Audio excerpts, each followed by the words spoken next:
or the rules that you set early on with your husband on what an open relationship could look like, and then how that evolved over time. So can you just give us a quick run through of where you were at the beginning, and really y'all ended up breaking just about every one of them, right? Pick all of them. Yes. Yeah. We only have one rule anymore, and I'll tell you that after I answer your question. But yeah, we had a lot of rules. I think of them, I think most people do have rules at the beginning, at least, and some people hang on to them for longer than we did. But I think they're guardrails. I think you're stepping outside of what is the traditional contract, and that can be very scary. And so I think my biggest fear was losing my husband's love, or even falling out of love with him. And I didn't want to leave him either. I was afraid of, like, what if I fall in love with someone else and want to blow up my family? That's not really what I wanted, but I was so afraid of love. I was so afraid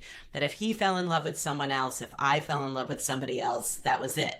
And so most of the other rules were designed to prevent that from happening, right? Things like you can't sleep over, you can't have 2 dates in 1 week, you can't date somebody that you work with or that lives in the name. I wanted to keep distance and separation as much as possible so that true intimacy and therefore love could never actually take root. But that's a big transition. And for a lot of people, that's really hard to even wrap their head around, because we often will say, oh, I could never do that, I'm too jealous, as if jealousy is this like personality trait rather than a defense against fear. And jealousy, I still get jealous sometimes, and if it comes up. So now I'll tell you what our one rule still is.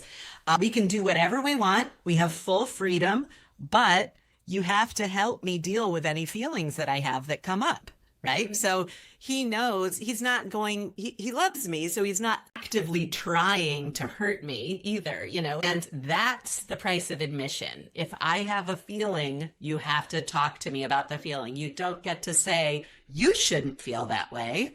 Right. And that's what we used to do. And Stuart will be the first to admit, he would say, what do you mean? You shouldn't feel jealous. You told me I could. But guess what? I do feel jealous. So you're going to have to help me with this feeling, hold me through this feeling, give me the reassurances, maybe give me some more of your time and help me through this. That's the price of admission for this life.